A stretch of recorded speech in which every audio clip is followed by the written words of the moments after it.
we'll stop here. I hope this article has given you some insights into, basically what the marketers are trying to achieve by inbound marketing. But now let's move on to another important aspect of actually internet marketing in general that Yogo has brought up at the very start of our conversation today. So basically, how to measure the return on investment. How to measure actually, what, 20,000 likes translate to. I don't know if you've got any experience, right? But likes do not translate directly into DAO, right? So let's try to define the terms and acronyms on page 6 first. So Arkadiusz, could you start maybe? Well, it's KPI, but no idea what it means. So KPIs, Agnieszka, you go? Nope. Right. Key performance indicators. So if you ever work in a big company, you will hear that a lot, right? So we have to make sure we meet our targets and that our key performance indicators are up to scratch. And ROI, I've mentioned that a couple of times. Return on investment. Exactly. And then Arkadiusz, KSI is very similar to KPI. So it's key. The KPI was key product indicators. Key performance. Okay, so it's key sales indicator. It's key success indicator. So these are quite similar to each other. What about big data? Has anyone of you heard about big data? So that's actually another issue. So these are like vast amounts of data that are, for instance, harvested online about customers, but that are very difficult to actually analyze, right? So if you collect a lot of data, that doesn't necessarily mean it's going to tell you anything important. Like it's not specific enough? Yeah, because it's collecting for collecting's sake, Yeah. It's not like the companies have any particular objective, really. Or they do have an objective, but they're not quite sure. That's a problem, like with cookies, for instance. So these particular programs, you can see they're illegal, basically disclaimers everywhere nowadays that this site is using cookies, right? That's because it collects basically data about your user habits, right? It's difficult to gauge the importance of this data for sales. And marketing leads, I've mentioned that as well today. Yogo, marketing leads, any ideas? Unfortunately not. Not. So it were those potential sales contacts. That's right, exactly. So if you scroll down to page 7, you have a definition of it. A lead in marketing context is a potential sales contact. So exactly it. But let's read this short excerpt of an article on how to turn content marketing into content ROI. So Arkadiusz, could you maybe start? So content marketing is the latest buzzword on the lips of marketers, and for a good reason. People are no longer directly contacting vendors to make their buying decisions. Instead, they are using the web to self-educate.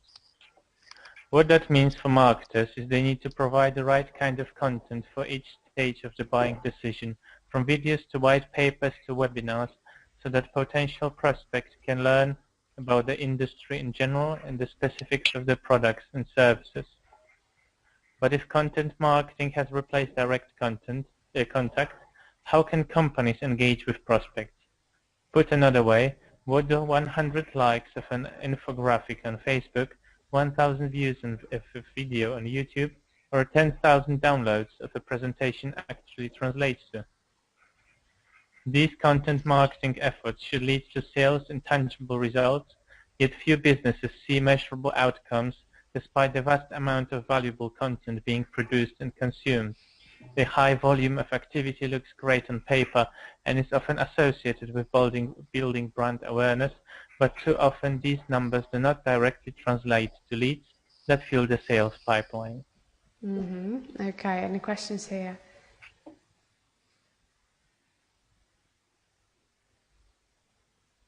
Nope, it was quite easy. Yeah, we've discussed what webinars are and sales leads. So, okay, so let's move on. So what's needed is a way to know who is looking at your content marketing, no matter where they find it, and a way for sales to engage with viewers and turn them into customers. All this can be summarized with one simple question: what is your content ROI? Measuring by the number of visits to websites or YouTube channels may make marketing feel good, but there's no way to directly correlate the investment made to produce and promote content with closed sales. Instead, just as there are tools in other industries to measure returns on investments, the future of content marketing will allow you to directly calculate the return on your efforts with revenue achieved. The VP of Sales, CFO, and CEO can't wait until that day comes, and neither should all marketers, because there's nothing more satisfying than exceeding business objectives and being able to clearly show that your efforts were an essential part of the success. Okay, CFO, VP, and CEO. We've mentioned CEO at the beginning of today's class. So the acronym stands for? Which one? Now let's start from the end. It's probably... The C is company executive or... So it's Chief Executive Officer. That's right. And CFO stands for? Financial. Financial. So it's Chief Financial Officer. And you have a generic term to refer to all these chief officers. You know the word C-suite. Okay, I will type it in. C-suite. So if you ever hear someone referring to, referring by the name C-suite, they will be referring to basically all these chief executive. And VP, Vice President of Sales. So, okay, and now let's have a look at the list of terms, because we've defined our sales lead already. So there are also some alternative ways of actually harnessing the power of the internet and the power of social media to, for instance, collect funds for your startup. And now we have them actually as the first bullet point on the list. Do you know what crowdsourcing or crowdfunding, Yogo, do you know what crowdfunding is? Yes, of course, I'm familiar with these things. Yeah, basically, on music industry, for example, there's a Polish thing called Megatotal, for example. So you create an account and you set a goal, like we want, for example, a band wants to raise money for recordings or for releasing their CD or for making a video clip. So people can contribute in this thing, so they can give their money like whatever, how can I say, they can contribute to these things. Yeah, so you yes, and then to they are like, sometimes they are included in the list of, for example, executive producers. So executive producer of an album is somebody who pays for it, actually, to make it more straightforward. So this is for music, for Megatotal. For example, I also know Kickstarter, which is a general project, whatever. It can be music, it can be whatever kind of industry people have ideas before. But unfortunately, I don't know why it doesn't work that well in Poland. Like, it has a British or American company. Because I Well, tried. I've seen a few Kickstarter, a few Polish copies of Kickstarter, and it seemed to me that some people just wanted to get rich fast, and they had really silly projects. No. For a musician, I had some kind of requirements that, yeah, it's like I have to be a citizen of UK or something like this. But maybe it changed. It was like 2 years ago when I looked over it. Anyway, but it's, for example, for music industry, it's not that easy because there is this, for example, funding. Yes, people get money. It looks so easy, but in music industry, there's also a thing about copyrights. So, for example, Megatotal asks for copyrights for music. So this is like this little thing. Okay, so let's not go into so much detail into all the minutiae of. I'm just trying to say that it might like seem like very nice thing and very easy to raise money, but people who just get into those websites, those networks should really be careful, read carefully what are the conditions of participating, because it's not only getting money, but also you have to give something for it. So not only the content, but actually, something else, like relinquishing your copyright, for instance, to the content. You mean that? Yeah, that too. Well, there's like some things you should be careful about it. Would you like to read this short excerpt of an article about, well, actually a very successful Kickstarter? Then. Crowdfunding? Where is it? It's... Until last year, yeah? Exactly. Okay.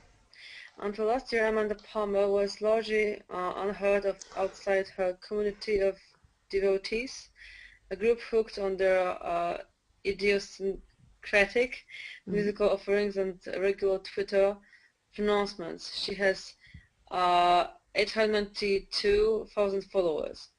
Then she launched a Kickstarter campaign to crowdfund her new album. Her original target was $1,000. $100,000. She ended up ranking $1.2 million. Raking in. Okay, just Arcadian. Okay, this caused quite a kerfuffle. She was halted. Okay, I have your names on the screen now. Okay, kerfuffle. She was hailed as representing a new model of music industry. I've been put on this weird pedestal as far as the music business is concerned, but I don't deserve to be there more or less than okay, than any other artist using crowdfunding. I've just done it scale no one else has, she says. Crowdfunding, okay, more or just a few? Yeah, maybe let's discuss the words, phrases that may be new here. Idiosyncratic. Kerfuffle. Oh yeah, kerfuffle, that's a funny word. Okay, kerfuffle is basically the same as ado. So much ado about nothing, like the Shakespearean play, or without further ado, let me introduce Yogo, the keynote speaker today. So a lot of noise, a lot of basically fuss about something. A stir. It has caused a stir, you could say. Hype over something, yeah? Yeah, as well. Or it has caused a stir in the blogosphere or wherever. And to rake in 1.2 million. Also, like in a casino, you have those funny tools with which you rake in your coins.